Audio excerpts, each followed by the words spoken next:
Bonsoir à toutes, bonsoir à tous. C'est avec un grand plaisir que je vous retrouve pour un nouveau numéro d'Accès Direct, votre rendez-vous quotidien de l'actu en Savoie-Mont-Blanc, en direct sur votre télé, sur votre smartphone, sur votre tablette. Bref, aucune raison de passer à côté. D'ailleurs, comme chaque soir, n'hésitez pas à commenter, à réagir, voire à questionner nos invités. Tout cela grâce au hashtag Accès Direct. Ce soir, une émission qui sera placée sous le signe de la culture, car en un premier temps, nous irons prendre des nouvelles du Festival international du film d'animation. En effet, Sébastien Germain est sur place. Il est accompagné de Juliette Vincentinet, de Victoria Lopez, et il nous décrira tout le dispositif qui sera développé tout au long de cette semaine.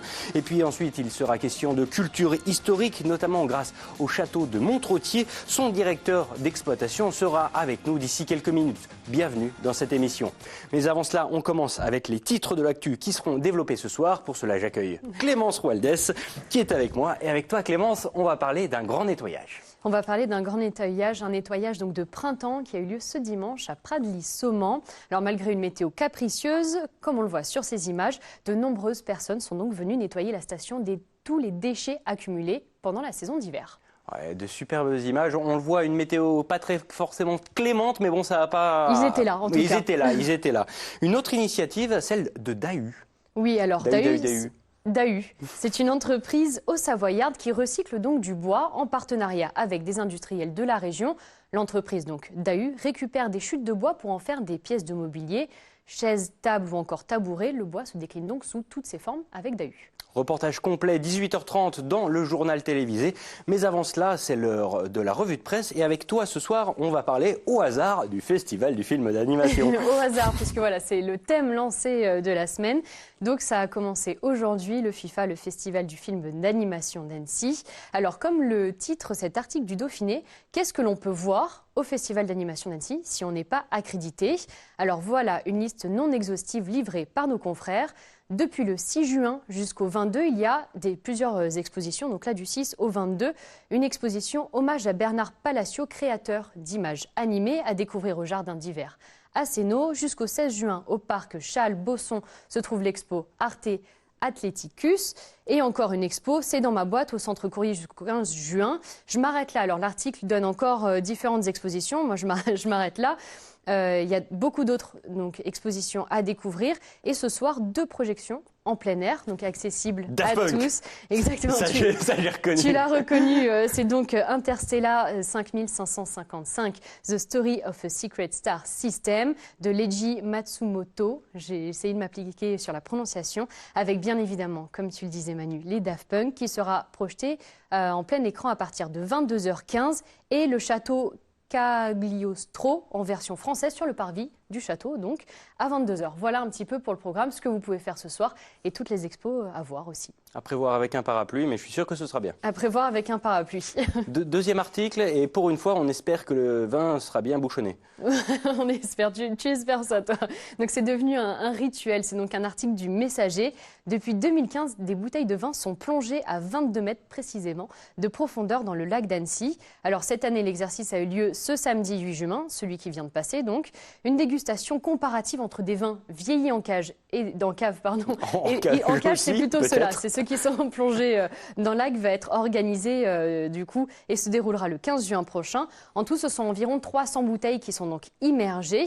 Elles proviennent de différents vignobles français. Il y a du blanc, du rouge et du rosé, de Val-de-Loire, Vallée du Rhône ou encore du Languedoc. Alors selon le caviste qui est à l'origine du projet, le vin en ressort meilleur. En tout cas, on peut le croire puisque l'opération désormais est reconduite donc chaque année. Alors, coup de com' ou réelle plus-value, on le saura dans pas longtemps parce que je crois qu'il y a des dégustes aussi qui sont Exactement, organisés. le 15 juin prochain. Ah, on y le sera 15 juin prochain. On essaiera d'y aller, Manu. Comme quoi. Et à consommer avec modération, bien évidemment, puisque c'est de l'alcool. Toi, tu nous parles d'une petite revue de presse, alors suffragette, j'ai cru entendre un petit oui, peu de ça. parce que je le sais, hein, tu es une femme forte, indépendante, libre, enfin, il paraît. Et donc, tu n'es pas sans savoir que ce vendredi, toutes les femmes suisses sont appelées à faire la grève. Bon, si je me garderais bien de commenter cette action sociale, je vais toutefois fois m'aventurer à évoquer la présence d'une affiche que tu vois juste ici, qui a fait tiquer plus d'une femme à Genève. C'est sur un beau fond fuchsia qu'on peut lire justement « Pour vous, nos femmes ne font pas grève ». Il s'agit de la réclame du grand opening de Vénusia, le salon érotique d'escorte et d'hôtesse de luxe de Genève. Oui, oui, tout à fait. 98 affiches comme celle-ci ont donc été placardées un petit peu partout dans la cité de Calvin et ont toutes été retirées en moins de 2 jours alors qu'elles devaient rester 2 semaines environ. Pourquoi ? Eh bien juste tout simplement à cause d'une vague de réactions sur les réseaux sociaux qui qualifient ces publicités de honteuses, de scandaleuses, de désolantes, des affiches qui avaient toutefois été jugées totalement passable, en tout cas totalement affichable par la société publicitaire qui possède la concession de la ville de Genève pour l'affichage public, ça depuis début 2017. Donc ça a fait rire certains, ça a fait pas rire du tout beaucoup d'autres. En tout cas, une chose est sûre, c'est que je ne sais pas s'il y aura beaucoup de monde à Vénusia, mais on peut s'attendre à avoir un public plus masculin que féminin, même si les femmes de Vénusia sont aussi appelées à faire grève. Il n'y en a pas beaucoup, à ce que j'ai compris, qui veulent faire grève vendredi. Comme quoi, et ce combat est mené aussi au-delà de la frontière, partout. Exactement. Moi, j'aime bien justement cette superbe photo de la tribune avec d'un côté Festival des associations féministes et de l'autre côté... C'est une chouette photo, effectivement. Voilà. Et j'ai oublié ta deuxième revue de presse. Alors, surprends-moi, Manu. Une deuxième revue de presse, tout simplement, et un petit clin d'œil au monde de l'escalade et un très très bel objet déniché par Planète Grimpe. Je te présente un sac à magnésie. Alors, tu sais, la magnésie, c'est un petit peu la poudre blanche que les grimpeurs se mettent sur les doigts pour mieux adhérer. Ben voilà, Louis Vuitton a sorti son sac à magnésie. 1090 €. Et ben voilà, tout simplement. Donc c'est de quoi vous donner un certain style pour vos sessions escalade à la sortie CAF du mercredi soir. Pour donc la modique somme de 1090 €, vous pourrez donc vous pavaner avec le Nano Chalk, c'est son nom. Bien sûr, il ne s'agit là que du modèle de base, puisque la classe n'a pas de prix. Une version tout cuir noir est également disponible à 300 € de plus. Pour l'heure, j'ai vérifié sur le site de Louis Vuitton pour savoir que si c'était pas un fake, tu vois, si c'était pas juste une farce, mais bon, non, ce n'en était pas une. Et l'article et toute la collection d'ailleurs sont déjà non disponibles à la vente, comme quoi être à mode grimpeur et tout, je pense c'est la tendance de l'été, tout s'est déjà fait acheter comme pas possible, du coup c'est décidé, cet été j'irai à la plage avec mon baudrier, mon casque et tu vas voir, je vais toutes les faire tomber. Rappelle-moi la date de ton anniversaire, Manu. Bientôt. Ce sera peut-être pas ton cadeau. Écoute, pas obligé, te sens pas obligé. Merci beaucoup Clémence. On se retrouve tout à l'heure pour le rappel des titres. Et puis du coup, tout de suite, on enchaîne avec le direct puisque normalement en live, j'ai rendez-vous avec Sébastien Germain en direct du Festival international du film d'animation. Salut Seb. Et alors cette semaine, on a un gros dispositif pour toi et pour toute l'équipe. Salut Manu, je suis ici à Bonlieu, le centre névralgique du 43e Festival international du film natif. Tu l'as dit, tu le vois derrière moi, les festivaliers sont nombreux. Ici, ils ont fait la queue pendant près d'1 heure pour décrocher un précieux sésame pour une séance à 18 h. Alors oui, tu l'as dit Manu, 8 Mont-Blanc est au cœur du FIFA et du MIFA, le marché international du film qui va se tenir à partir de demain à l'Impérial. Tous les jours, vous avez rendez-vous avec Victoria Lopez pour une émission en direct sur notre antenne et sur notre page Facebook à partir de 12h15. Vous l'avez peut-être suivi, cette première pour ce lundi. Mardi, Victoria et toute l'équipe de 8 Mont-Blanc seront en direct du MIFA, du stand de la région Auvergne-Rhône-Alpes. Mercredi, l'émission sera consacrée aux jeunes et à la future génération dans le domaine du film d'animation. Jeudi, c'est la réalité virtuelle et augmentée qui fait la part belle cette année, qui fera l'objet d'une émission spéciale. Et enfin, vendredi, pour la dernière de la semaine, Victoria reviendra sur les retombées du FIFA pour Annecy. Alors ça, c'était pour notre quotidienne tous les jours. Pourtant, jeudi, il y aura un accès direct spécial délocalisé. Oui, j'aurai le plaisir de vous retrouver ici à Bonlieu ce jeudi 13 juin pour un accès direct, tu l'as dit, un accès direct spécial à partir de 18 h. Je recevrai Sébastien Sperrer, programmateur Cynthia et Isabelle Vanini, membres du comité de sélection du festival. Je recevrai également 2 membres du jury films de télévision et commandes et 2 jeunes réalisateurs qui viendront présenter leurs films cette année en fin d'études, qui viendront pour répondre à mes questions. Je le rappelle, alors le festival, c'est 11 000 accrédités. Cette année, plus de 214 films choisis pour la sélection officielle, 94 pays représentés, 12 salles de projection, 7 écrans en plein air et au total, plus de 500 films qui vont être projetés pendant ces 5 jours. Et d'ailleurs, je suis accompagné de 2 festivaliers, Martina, Michael, je vous en prie. Vous pouvez venir sur eux. Alors, racontez-nous un petit peu, on va commencer avec vous Martina, racontez-nous un petit peu la vie de festivalière, comment ça se passe ici à Annecy? On se lève, on vient voir nos séances, en général on fait beaucoup de queues Quand on n'arrive pas à avoir une séance, on essaye de passer en libre. Cette année, je ne me suis pas accréditée avec le MIFA. J'ai pris une accréditation basique, n'étant plus étudiante. Et voilà, donc en fait c'est beaucoup de découvertes, on vient voir un peu ce qui se fait, ce qui va arriver en fait sur le marché, découvrir, s'amuser et rencontrer beaucoup de monde. Michael, vous faites quoi vous dans la vie? Pourquoi votre présence ici à Annecy cette semaine? Moi je suis dessinateur dans le milieu de l'animation, donc je suis là un peu pour... parce que c'est agréable d'être avec ses confrères et puis voir des films et rencontrer des gens du métier. Quand on est professionnel comme vous du métier, qu'est-ce que ça représente le festival ici à Annecy? Ça représente déjà quelque chose de motivant parce qu'on peut voir plein de films, tout ce qui se fait, que ce soit indépendant ou mainstream. Et donc on peut se retrouver, s'identifier à d'autres gens, c'est très inspirant aussi, quoi. Marcella, vous l'avez dit, ici pour s'amuser notamment, il y a aussi un peu de boulot, j'imagine. Qu'est-ce que vous venez chercher? Est-ce que vous venez chercher quelque chose de précis ici à Annecy pour ce FIFA? Pourquoi pas faire des contacts, se créer un réseau, rencontrer justement des personnes dans le milieu. Étant aussi dessinatrice, du coup, je viens aussi pour me faire des contacts et découvrir en fait des nouveaux talents aussi pour qu'on puisse partager tous ensemble. Donc oui, un réseau. Alors cette année, c'est le Japon qui est à l'honneur. Qu'est-ce que ça vous évoque pour vous, le Japon et l'animation? Toute mon enfance, on va dire. On a eu tous, je pense, on a été un peu élevés dans ma génération, en tout cas, que ce soit avec les Dragon Ball, les studios Ghibli, la culture japonaise, en fait, qui a eu un énorme boom quand j'étais enfant. Donc, je pense que ça évoque beaucoup de souvenirs. Ça évoque aussi un pays qui est maître dans l'animation. Donc, ça a fait plaisir de voir ça. Même question pour vous, Michael. Le Japon, le film d'animation, c'est forcément lié? Ils sont très balèzes déjà. Ils sont très admiratifs. Les Français sont assez friands de choses japonaises. Et c'est vrai que c'est toujours bien de regarder des choses, d'animation vraiment qualitative, quoi. C'est chouette. Ouais. Un mot sur la météo qui gâche un petit peu la fête pour le moment. Quand on est festivalier, c'est pas facile de passer entre les gouttes. C'est dur, il faut courir vite, mais le fait est que chaque année c'est comme ça. La malédiction veut que cette semaine, très rares occasions, c'est pas le cas, mais sinon, ouais, on a souvent la pluie, donc on commence à être habitué. Merci beaucoup, Michael. Martine, une dernière chose, votre programme là, pour la fin de soirée, là, pour ce premier jour?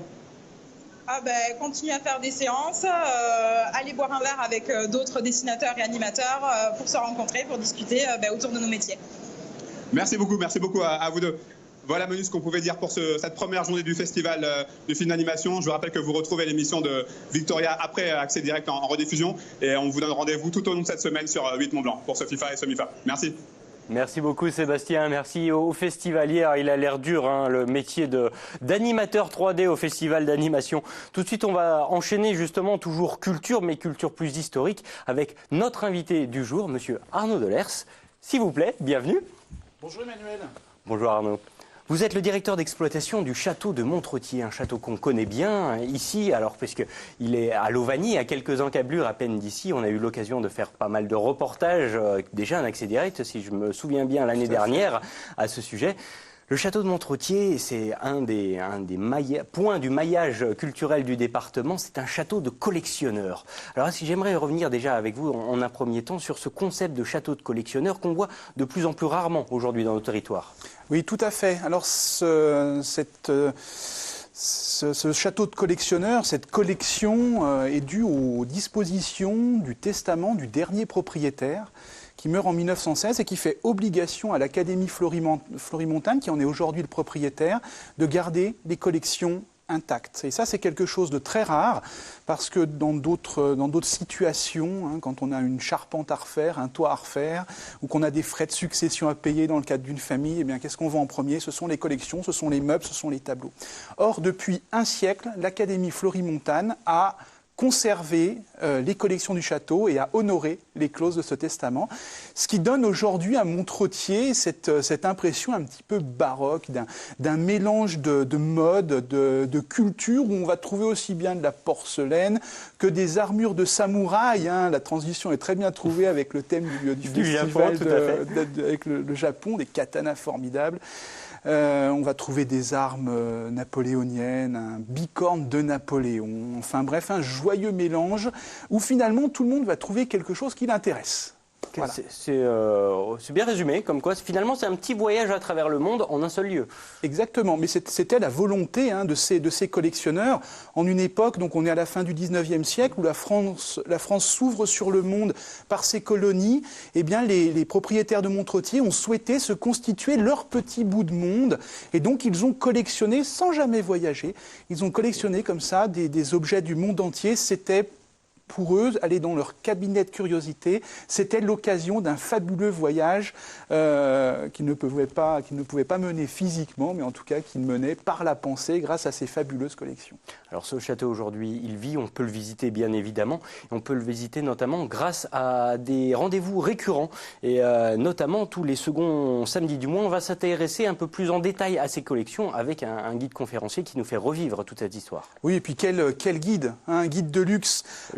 Julien Copier, qui est le conservateur des collections du château de Montrottier, qui est adjoint à la directrice des archives départementales. C'est le plus fin connaisseur des collections de ce château. Et effectivement, une fois par mois, il fait découvrir de manière thématique ou alors un seul objet des collections qu'il va en quelque sorte décortiquer. Alors vraiment jusqu'à l'os, j'ai envie de dire. C'est l'occasion pour les personnes qui assistent à ces conférences d'assouvir leur soif de savoir. Pas la manière d'une visite guidée classique, mais plutôt à la manière d'une conférence donc très, très ciblée sur un objet ou un thème bien précis. Alors, une des prochaines conférences sera sur un objet extraordinaire. C'est une défense de licorne. Car effectivement, à Montrottier, nous avons la chance incroyable d'avoir cet objet fou. Je crois que vous avez fait déjà un gros buzz là. En moins de 2 secondes, il y a toute la régie qui me dit qu'il veut aller au château. Écoutez, ça ne m'étonne pas.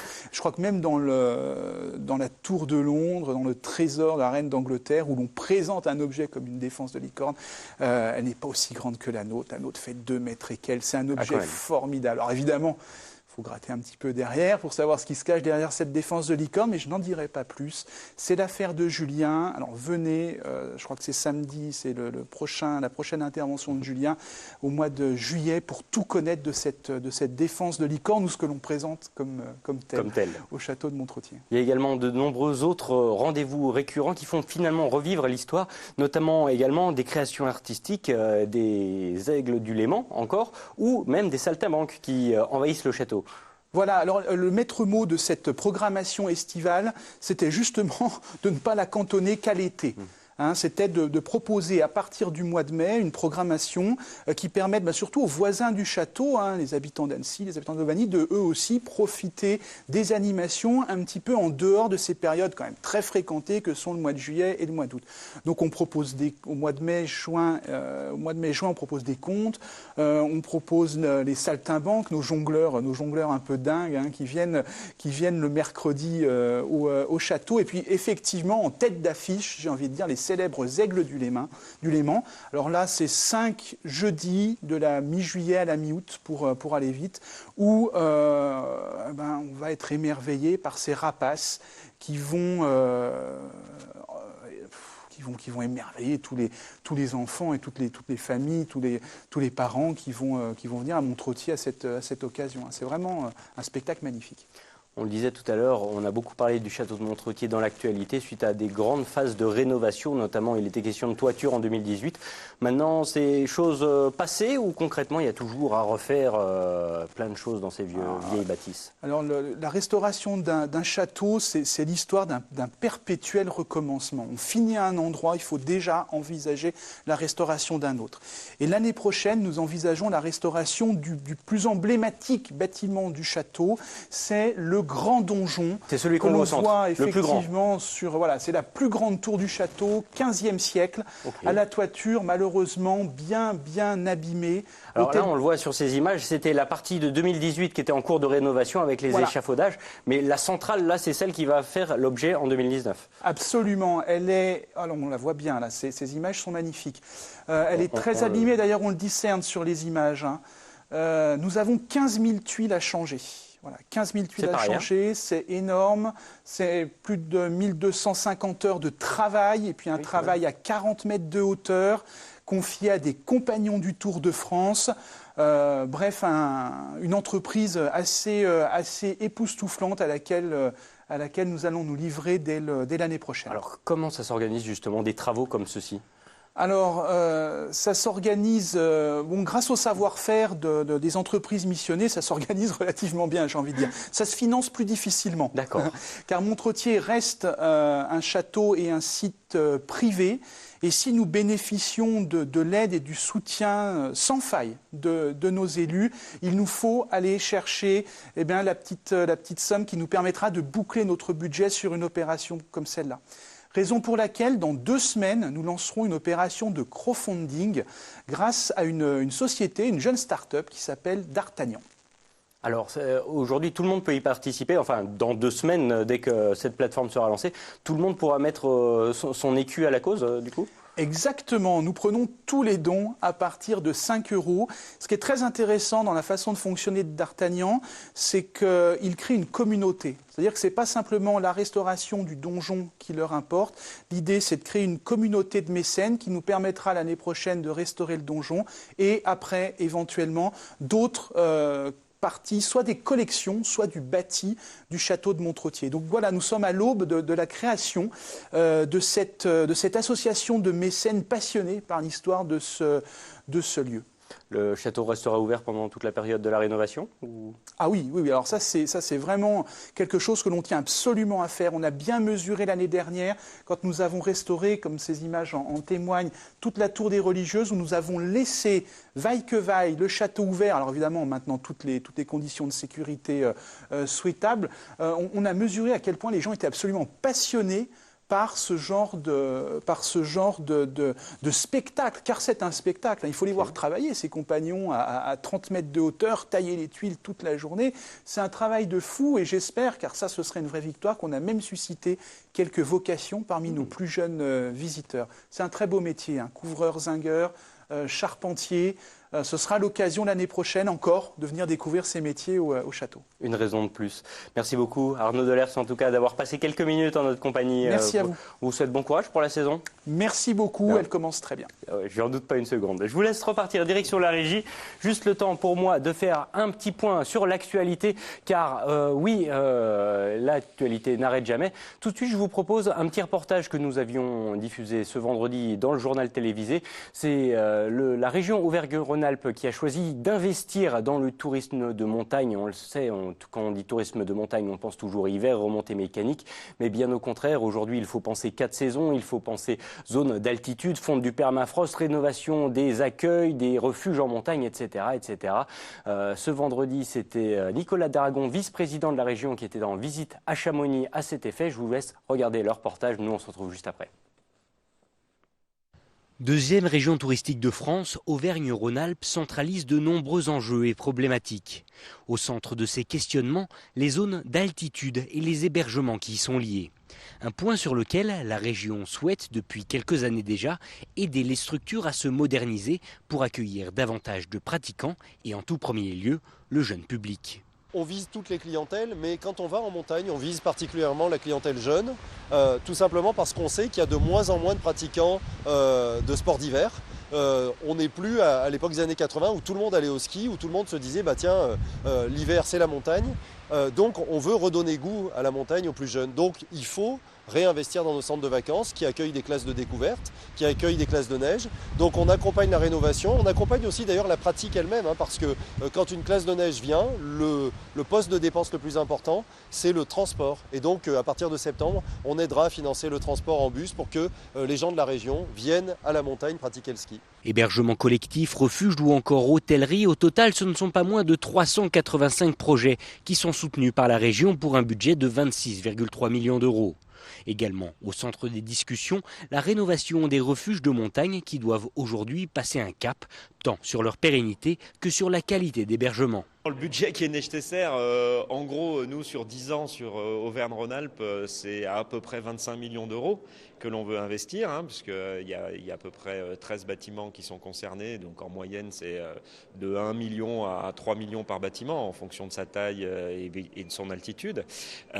Donc nous sur ces 25 millions d'euros, on espère avoir au moins 50-60% de subventions, et donc sur ces 60% de subventions, on peut avoir des schémas avec 20% région, 20% département, 20% Comcom. Des partenariats qui vont notamment permettre la restructuration du refuge du Couvercle et du refuge du Gras-Musset et qui devraient assurer un accueil de qualité pour les alpinistes au cours des 50 prochaines années. De l'actualité, on passe à l'actualité brûlante avec le rappel des titres et Clémence qui me rejoint une fois encore sur ce plateau pour parler des titres qui seront donc diffusés d'ici quelques minutes dans le journal télévisé. Et avec toi, on va parler d'un grand nettoyage. Un grand nettoyage de printemps même, Manu. Ça s'est effectué à la station de Pradly-Sauman. Ils étaient nombreux, malgré la météo, à venir récolter les déchets qui se sont amoncelés tout au long de la saison d'hiver. Deuxième reportage, focus sur une entreprise pas banale. Une entreprise pas banale puisqu'elle recycle du bois en partenariat avec d'autres entreprises de la région. Elle récupère des chutes de bois pour en faire du mobilier. Hâte de voir ça, dossier complet à partir de 18h30, 32 à peu près, d'ici quelques minutes, juste après cette page de pub. On se retrouve tout de suite.